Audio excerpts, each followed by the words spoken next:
Hari ini kami akan membahas mengenai kalimat berita, kalimat tanya, dan kalimat seruan. Selamat belajar! Minum air putih minimal 8 gelas sehari dapat memperbaiki kinerja metabolisme tubuh. Yang kedua, rapat kelas hari ini tidak dilaksanakan. Nah, dari dua contoh di atas, kita dapat menarik kesimpulan bahwa kalimat berita adalah kalimat yang memberitahukan sesuatu kepada orang lain. Nah, kira-kira apa sih fungsinya kalimat berita itu?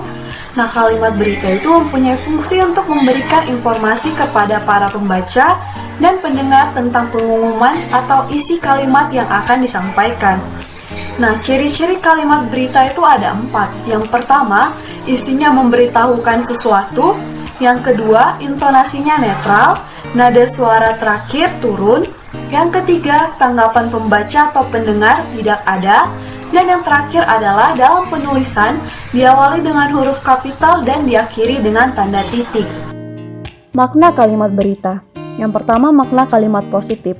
Kalimat berita yang bermakna positif disebut kalimat menyuguhkan.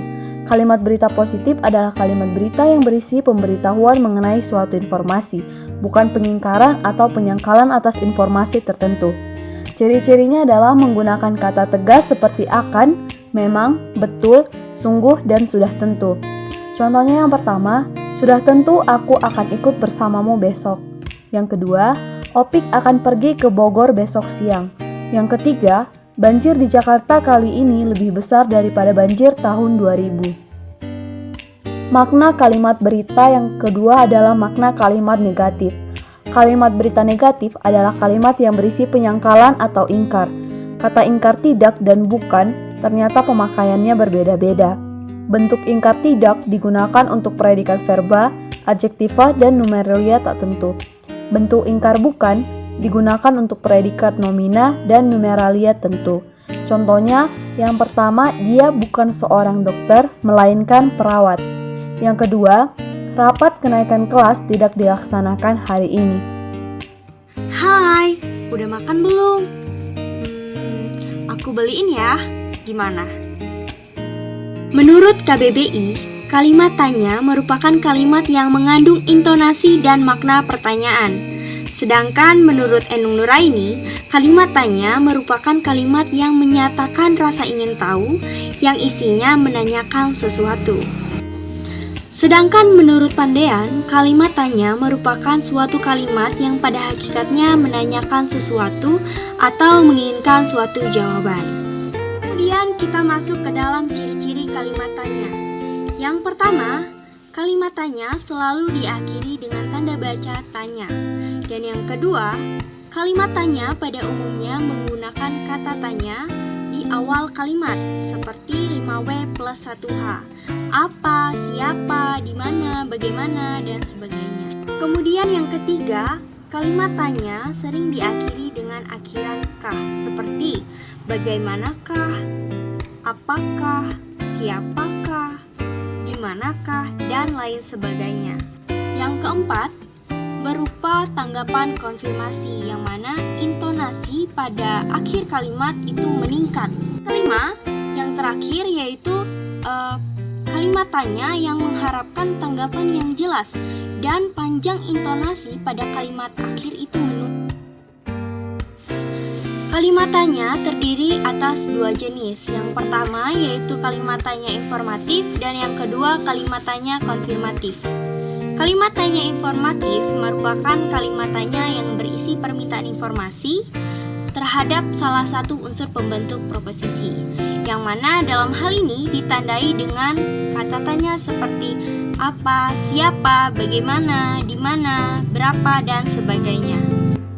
Yang pertama yaitu menggunakan intonasi tanya seperti Eri sudah pulang.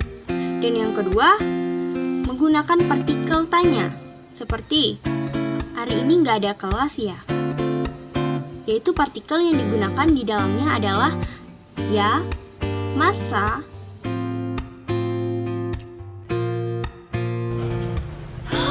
Yeay, aku menang. Asyik, aku dapat voucher Shopee. Kayaknya aku bakal belanja banyak. Jadi, kalimat seruan adalah kalimat yang menyatakan ekspresi yang ada pada diri sendiri maupun pada diri orang lain. Ekspresi tersebut dapat mengungkapkan perasaan kekesalan, kemarahan, perasaan senang maupun perasaan sedih.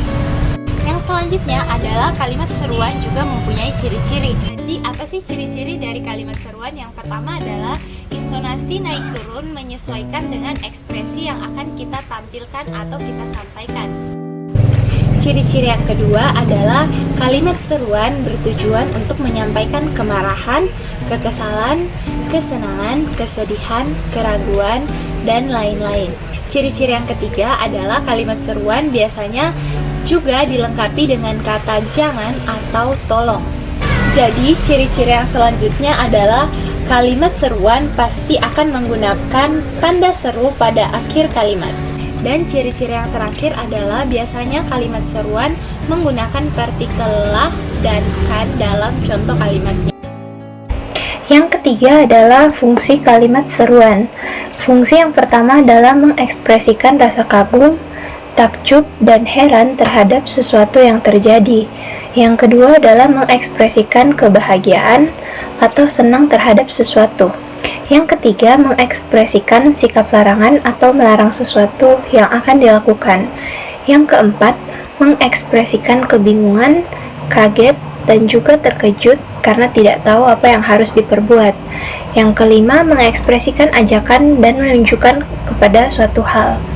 Yang keenam, mengekspresikan kemarahan, kekecewaan, kekesalan dengan nada bicara yang tinggi. Dan yang terakhir adalah mengekspresikan rasa sedih atau rasa penyesalan karena telah berbuat sesuatu. Berikut adalah sumber-sumber yang kami gunakan. Sekian presentasi dari kami ucapkan terima kasih, Tuhan memberkati.